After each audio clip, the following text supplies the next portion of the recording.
حضرت شیخ الحدیث زکریا نے مکالمہ نقل کیا ہے حضرت کمیل رحمہ اللہ جو ان کے شاگرد و تابعی ہیں کہ حضرت کمیل کے ساتھ جو ہے حضرت علی ایک مقبرے پر گئے اور جو ہے وہ جا کر کہنے لگے کہ اے غربت والو، اے وحشت والو، اے تنہائی والو، کیا حال ہے، کیا حال ہے۔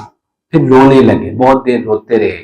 پھر فرمایا کمیل سن، اگر یہ جواب دے سکتے تو یہ کہتے کہ بہترین توشہ تقوی ہے، بہترین ذات راہ اللہ کی یاد ہے۔ پھر فرمانے لگے میں تمہیں پیچھے والوں کا حال سناتا ہوں، پیچھے والوں نے تمہارے بعد نئے نکاح کر لی، تمہاری اولاد کہیں اور مشغول ہو گئی، تمہیں کوئی یاد نہیں کرتا، سب تمہیں بھول گئے۔ یہ دیکھو مکالمہ ہو رہا ہے جا کے مردوں کے ساتھ، تصور میں یاد ہو رہا ہے کہ موت کے بعد۔ تو اس لیے اذکروا ہذہ اللذات، ایک ہم روزے کا اہتمام کریں، فاقے کا اہتمام کریں، ہم موت کی یاد کا اہتمام شروع کر دیں، موت کو یاد کیا کریں ہم۔